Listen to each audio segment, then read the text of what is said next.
Pendant 25 ans, John Denver fut l'enfant chéri de RCA, puis ils l'ont lâché sans ménagement. Ses ex-femmes avaient déjà révélé son tempérament violent et ses accès de rage à la tronçonneuse. Même son alcoolisme lui avait coûté son brevet de pilote. En 1997, il n'avait plus le droit de voler, mais il continuait malgré tout à prendre les commandes. L'avion expérimental qui l'a tué présentait un défaut fatal. Lorsque les enquêteurs ont finalement reconstitué le puzzle, ils ont découvert quelque chose de bien plus sombre. L'accident aurait pu être évité. Les signes avant-coureurs étaient partout, mais personne n'a écouté. La vérité sur ce qui s'est réellement passé ce jour-là vous choquera.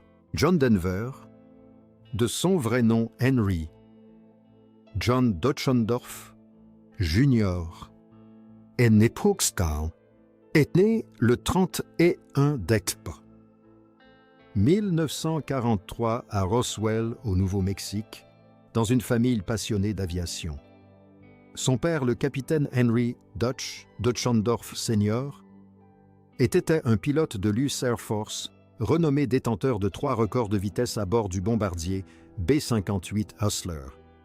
Véritable héros militaire, Dutch a été intronisé au temple de la renommée de l'US Air Force. Mais pour le jeune John, la vie n'était pas facile. Enfant de militaire, il déménageait sans cesse. Il a vécu en Arizona, en Alabama et au Texas sans jamais rester assez longtemps pour se faire de vrais amis. À chaque fois qu'il commençait à se sentir chez lui, il était déjà temps de repartir. Cela le plongeait dans la solitude et lui donnait l'impression de n'appartenir à aucun endroit. Ce sentiment de ne pas avoir de véritable foyer l'a accompagné toute sa vie. À 11 ans, alors qu'il vivait à Tucson en Arizona, sa grand-mère lui offrit un cadeau très spécial, une vieille guitare Gibson de 1910, soit plus de 40 ans.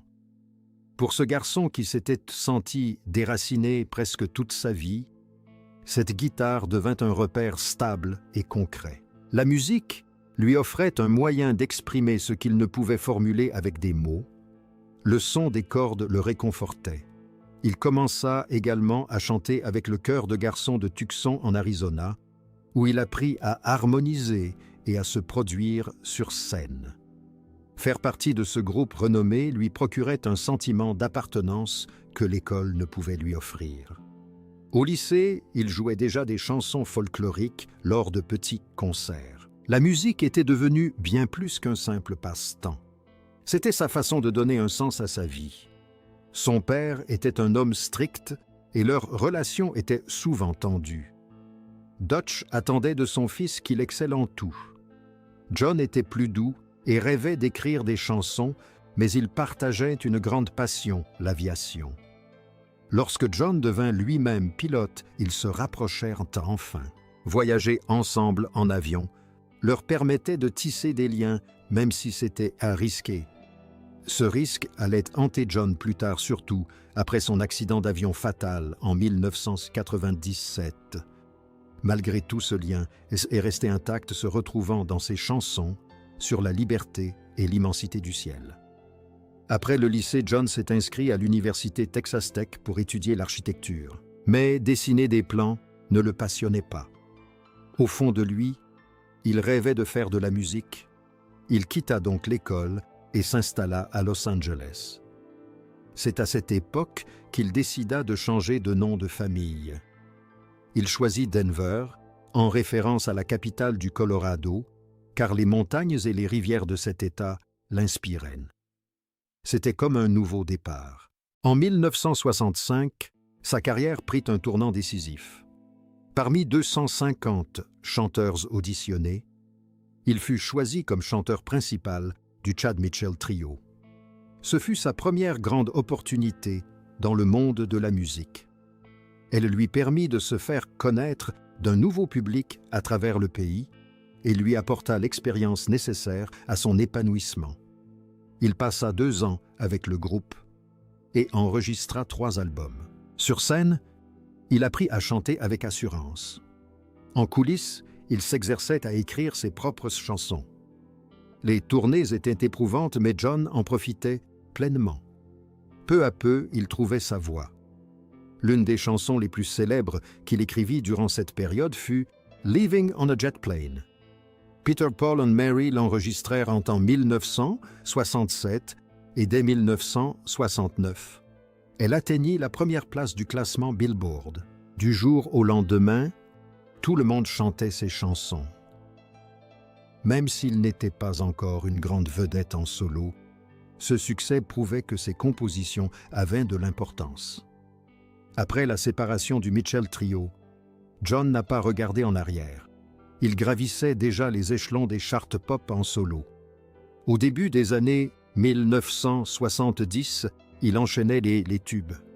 Cette transition aussi fluide du statut de chanteur de groupe à celui de star solo était rare. Mais John donnait l'impression que c'était facile.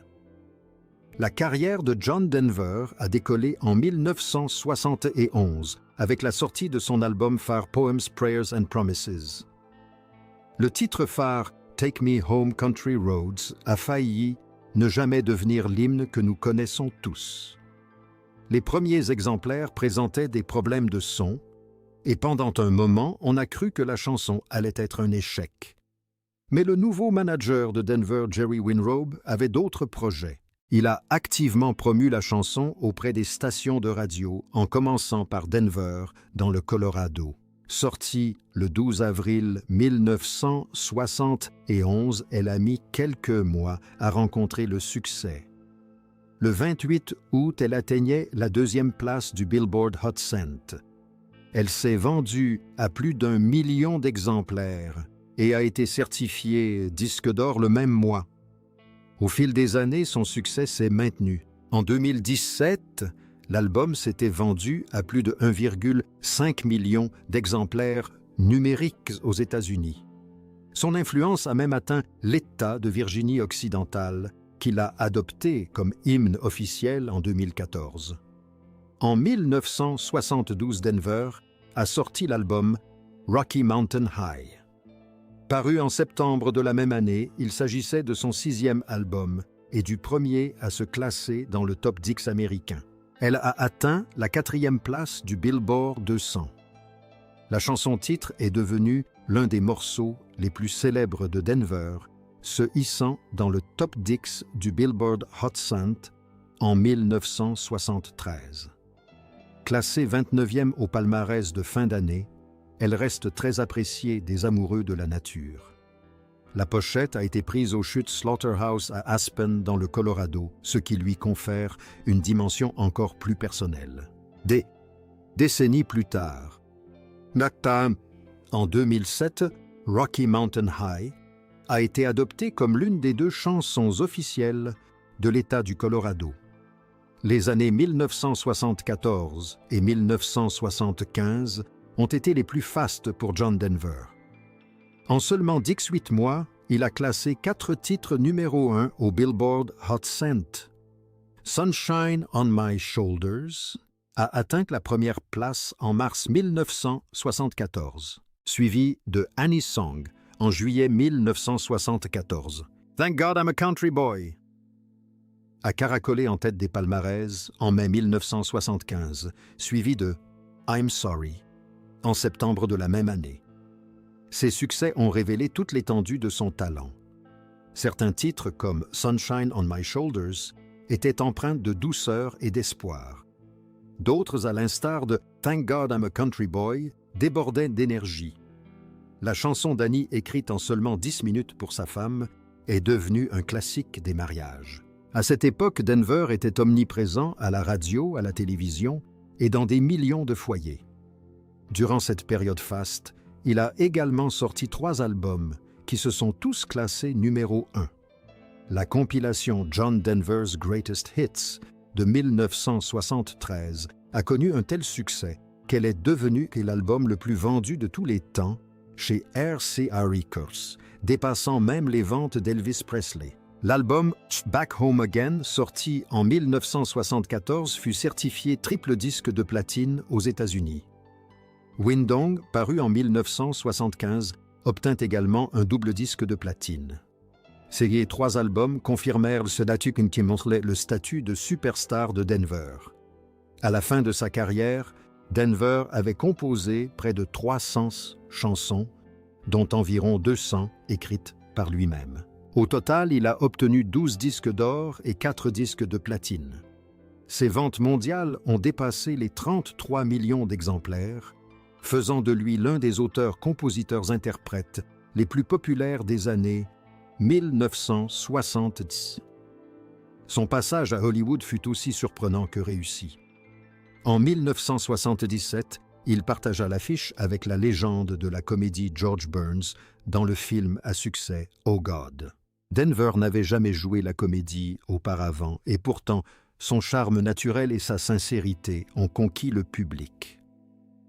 Réalisé par Carl Reiner et adapté d'un roman d'Avery Corman, le film racontait l'histoire d'un gérant de supermarché ordinaire choisi par Dieu pour diffuser un message divin.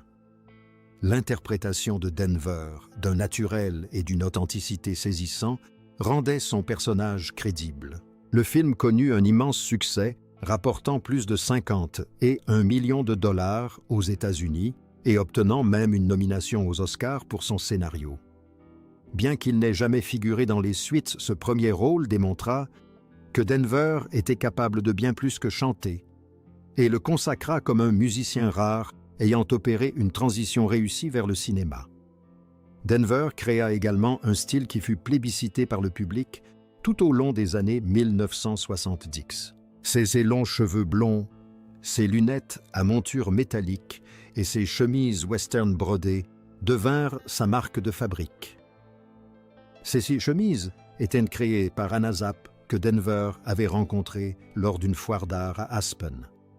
Ces créations colorées, réalisées à la main, correspondaient à son image douce et simple. D'autres stars comme Willie Nelson et Bonnie Raitt portèrent également ces chemises par la suite. Le style de Denver était chaleureux, accueillant et immédiatement reconnaissable. Il contrastait fortement avec les styles plus exubérants d'autres artistes et incarnait l'esprit simple et sincère de la musique folk et country de l'époque. Il a également conquis le public international malgré les doutes de certains critiques. Son manager, Jerry Winninrob, estimait qu'il était essentiel pour Denver d'établir un lien direct avec ses fans du monde entier. Malgré quelques doutes, Winrob organisa une série d'émissions spéciales pour les téléspectateurs britanniques. Il expliqua que les critiques ne feraient pas de Denver une star, alors ils allaient s'adresser directement au public. Le plan fonctionna à merveille. Le style chaleureux et amical de Denver, ainsi que sa voix claire, charmèrent les téléspectateurs britanniques et lui valurent un public fidèle à travers l'Europe. Ces émissions spéciales ont démontré que la télévision était un moyen efficace de faire connaître de nouveaux artistes à l'étranger et ont contribué à faire de Denver une figure emblématique de la scène internationale. Les liens de Denver avec le Colorado étaient également profonds. Après s'être installé à Aspen, il s'est imprégné des paysages et du mode de vie de cet État. En 1974, le Colorado l'a honoré en le nommant poète lauréat. 2 ans auparavant, il avait sorti Rocky Mountain High, une chanson qui évoquait la sensation de se tenir au bord d'un lac de montagne aux eaux bleues et de profiter du calme de la forêt. La chanson est devenue un hymne officieux du Colorado et a finalement été désignée comme l'une de ses 2 chansons officielles et en 2007. Le lien de Denver avec la région était palpable pour les habitants. Même en Virginie occidentale, les législateurs ont adopté sa chanson « Take Me Home Country Roads » comme l'une de leurs chansons officielles en 2014, illustrant ainsi comment sa musique dépeignait avec force les paysages américains. Denver fut également une vedette de la télévision tout au long des années 1970 et 1980. Son émission spéciale de 1975, An Evening with John Denver, remporta même un Emmy Award. Ce fut un grand honneur qui le plaça aux côtés des artistes les plus respectés de l'époque. Denver participa également à de nombreuses autres émissions spéciales interprétant ses succès. racontant des anecdotes et se produisant avec des amis. Ces spectacles ont fait entrer sa musique dans les foyers américains et du monde entier. Chacune de ces apparitions était empreinte d'intimité et de sincérité, ce qui a fait de lui l'un des artistes les plus appréciés de son époque. John Denver était bien plus qu'un simple chanteur. En 1985, il a témoigné devant le Sénat américain. Des parents réclamaient l'apposition d'avertissements sur les albums qu'ils jugeaient trop explicites. Bien que Denver soit connu pour ses chansons douces, il prit la parole. Il raconta comment sa propre chanson « Rocky Mountain High » avait été censurée car quelqu'un pensait qu'elle parlait de drogue. C'était faux. Denver resta calme et ferme en défendant la liberté d'expression. Beaucoup pensaient qu'une personne comme lui soutiendrait les avertissements sanitaires, mais il ne le fit pas. Ce moment a changé la donne à jamais. Le monde de la musique en ressent encore les effets aujourd'hui. Cette même année, Denver est devenu le premier artiste américain à se produire en Union soviétique depuis plus de 10 ans. La guerre froide était alors tendue et les tensions entre les deux pays étaient vives. Denver a décidé d'innover, il a donné 11 concerts à travers l'URSS. La tournée était bien plus qu'un simple divertissement. Elle a créé un pont entre les cultures. À Moscou, Leningrad et Talon, il a été chaleureusement accueilli. Même ceux qui ne parlaient sa langue ont compris son message de paix. Denver chantait leur lutte et ses propres espoirs. Cela l'a inspiré pour écrire une nouvelle chanson, Let Us Begin, qui prône le choix de la paix plutôt que la guerre. Les enregistrements de cette tournée ont donné naissance à son célèbre album Live in the USSR. En 1987, Denver est retourné en Union soviétique après la catastrophe de Tchernobyl. L'accident nucléaire avait contraint 92 personnes à quitter leur domicile. Des milliers d'autres étaient menacés de maladie. Denver a chanté lors d'un concert de charité à Moscou. Le spectacle a permis de récolter environ 140 $, grâce à la seule vente de billets. D'autres personnes sont arrivées grâce aux enregistrements. Ce soir-là, il n'était pas question de politique, mais de compassion et d'humanité. Le public soviétique s'est senti compris. Denver a démontré qu'une personne armée d'une guitare pouvait accomplir des choses extraordinaires. En 1992, Denver a présenté sa musique en Chine. Après des années d'isolement, le peuple chinois était curieux de le découvrir. Des chansons comme Country Roads étaient déjà chantées dans les parcs et les écoles. Le gouvernement chinois l'invita à donner une tournée dans plusieurs villes et accepta même de diffuser l'un de ses concerts à plus de 2 milliards de personnes. Certains suggérèrent d'organiser le spectacle dans des lieux emblématiques comme la Cité interdite ou le Temple du ciel. La jeunesse chinoise l'a accueilli en héros. Des dirigeants comme Deng Xiaoping l'avaient remarqué des années auparavant lors d'une visite à Washington. Cette visite avait laissé une profonde impression. La tournée de Denver avait fait de lui l'un des musiciens occidentaux les plus appréciés en Chine à cette époque. Plus tard dans sa carrière, Denver s'est davantage consacré à l'aide aux autres. Dans les années 1990, il a sorti un album de ses plus grands succès intitulé « Homegrown ». Chaque centime a été consacré à aider les personnes sans abri. À la même époque, il a également cofondé le World Hunger Project, ce qui lui a valu le prix présidentiel pour un monde sans faim. Denver s'est aussi engagé dans la protection de l'environnement. Il a créé la fondation Windstar et lancé l'initiative Planted 2000 pour le reboisement. Son engagement caritatif était devenu aussi essentiel à sa vie que sa musique. Pourtant, la vie personnelle de Denver était marquée par la souffrance. Son mariage avec Annie Martel avait commencé comme un rêve. Ils avaient adopté 2 enfants ensemble. Denver avait même écrit une chanson pour Annie en seulement 10 minutes. Mais à mesure que sa célébrité grandissait, leurs problèmes, s'accumulaient. Annie se sentait souvent éclipsée par lui. Au début des années 1980, ils décidèrent de divorcer. Ce qui suivit fut le chaos. Denver, d'ordinaire si doux, en public se comportait de manière incontrôlable en privé. Selon certains témoignages, il devint colérique et imprévisible. Leur divorce, en 1982, fut amer et douloureux. Un jour après qu'Annie eut abattu certains de ses chênes préférés dans leur maison au Tremble, Denver perdit le contrôle. Il arriva avec une tronçonneuse. Au lieu de crier, il découpa leurs meubles en morceaux. Il a même déchiré leur lit en deux.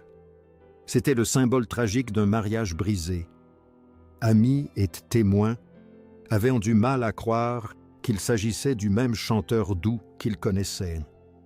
C'est Annie qui avait demandé le divorce en 1982. Les documents révélaient des violences conjugales répétées qui avaient terni l'image irréprochable de Denver. Ses amis ont confirmé son témoignage. Même son ancien manager a évoqué son caractère difficile. Bien qu'Annie se soit faite discrète, après leur divorce, le mal était fait. Nombreux furent ceux qui, ayant admiré Denver, commencèrent à le voir d'un autre œil. John Denver rencontra pour la première fois la chanteuse et actrice australienne Cassandra Delaney en 1985 au Campbelltown House de Sydney. Elle se produisait au bar de l'hôtel lorsqu'il fut immédiatement séduit. Leur idylle s'est développée rapidement. En août 1988, ils se sont mariés en grande pompe sur une montagne surplombant Aspen. Le cadre était magnifique, entouré de leurs proches. Pour beaucoup, c'était un véritable conte de fées. Mais dès le début, des tensions sont apparues. Cassandra a admis plus tard que la pression liée à sa relation avec un homme célèbre était énorme. John avait 20 ans de plus. La célébrité le suivait partout et son humeur était très changeante. Ce qui paraissait parfait aux yeux du monde était déjà source de tensions en privé. En mai 1989, leur fille Jessie naquit. John avait toujours cru ne pas pouvoir avoir d'enfant à cause d'une maladie infantile.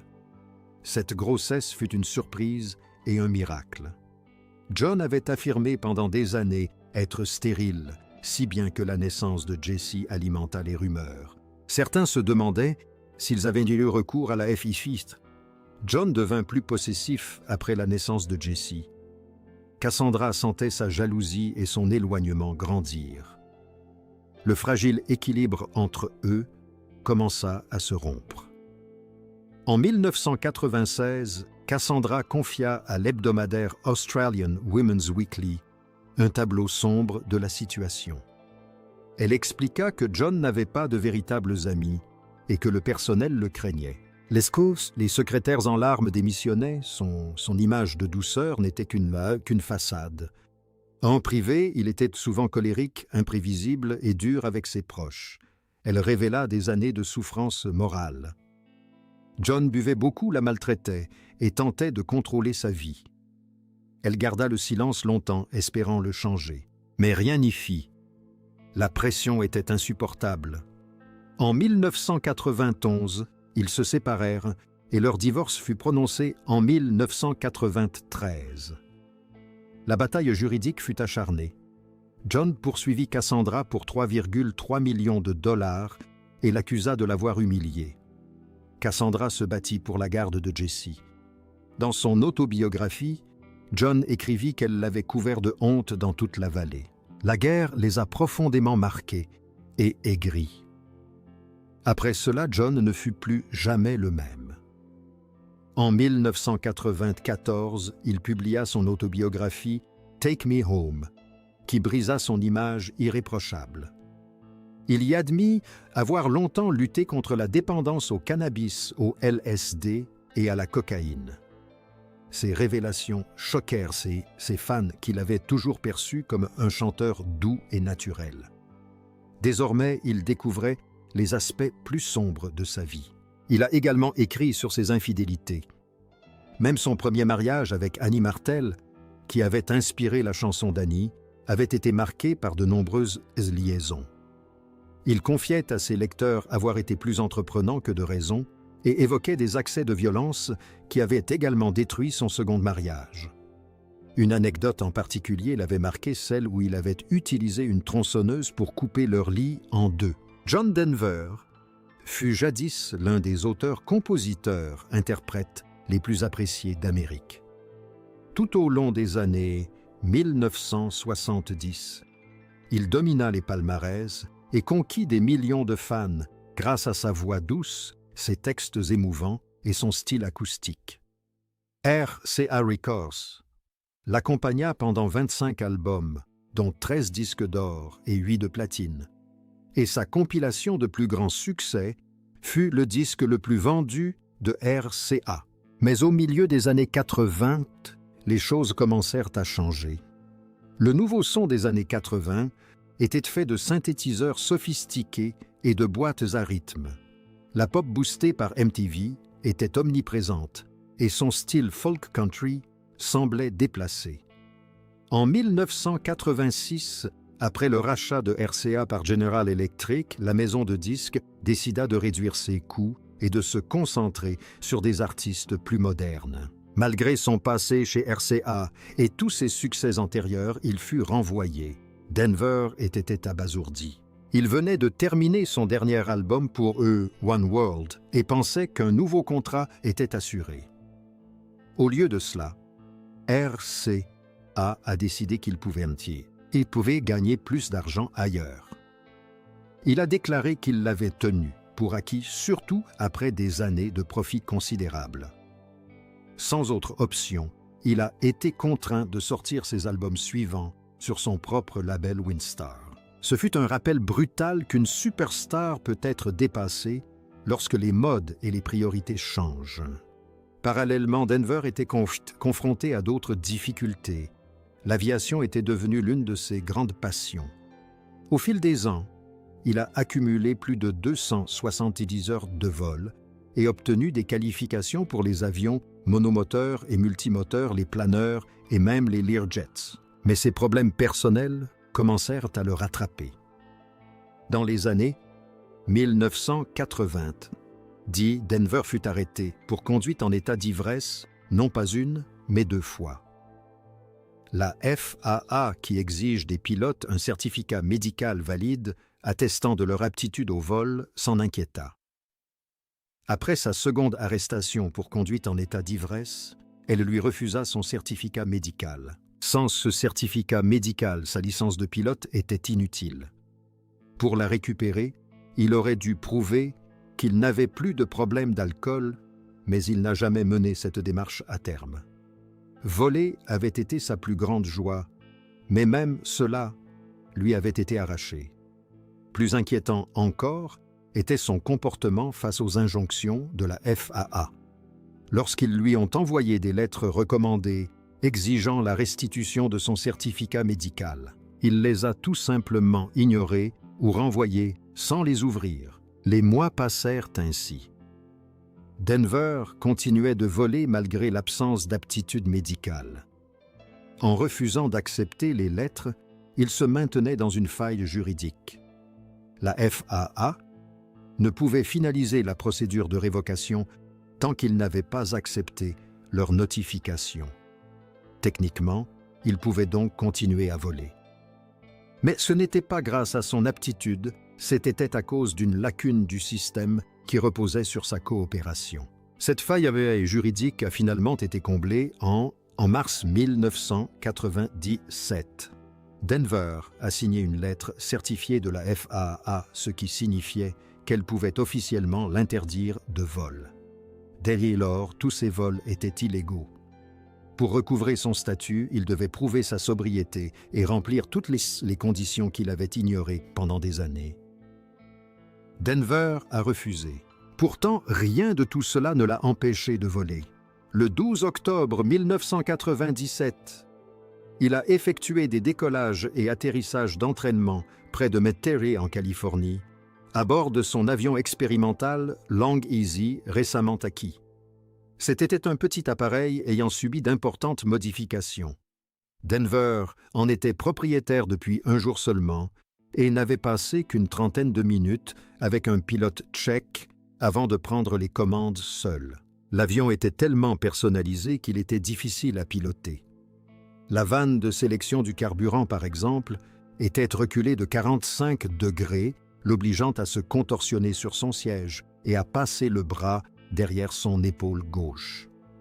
Elle était dure et difficile à tourner. Il lui fallut même une pince pour la manipuler correctement. Pire encore, les jauges de carburant étaient également situées derrière lui. Il lui était donc impossible de les lire sans se contorsionner et utiliser un miroir de poche. Même alors, les jauges étaient imprécises, ne lui fournissant que des estimations vagues et non linéaires du niveau de carburant restant. Une indication d'un quart de réservoir signifiait en réalité qu'il restait moins de 5 gallons dans les 26 gallons du réservoir. Ce matin-là, à l'aéroport de la péninsule de Mteri-Denver, a vidé le réservoir gauche lors d'exercices de décollage et d'atterrissage.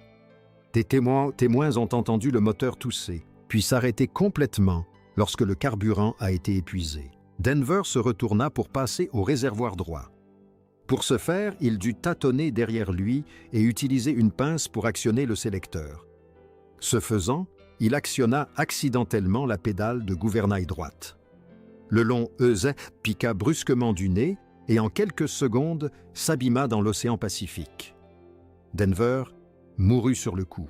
Les enquêteurs du Bureau national de la sécurité des transports, NTSB, ont déterminé par la suite que Denver disposait d'une quantité de carburant insuffisante, au départ environ 3 gallons dans un réservoir et 6 dans l'autre, et que sa méconnaissance de l'appareil en était une cause majeure.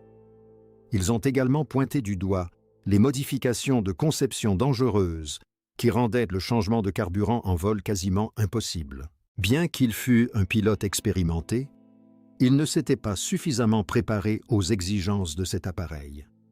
Le rapport du NTSB était sans équivoque, cet accident aurait pu être évité. Si Denver avait effectué le ravitaillement, si l'entraînement avait été plus approfondi ou si le système d'alimentation avait été plus facile à gérer, l'accident ne se serait jamais produit. Son dernier vol est devenu une leçon déchirante sur la façon dont des détails se négligés et de mauvaises décisions peuvent mener à une fin tragique.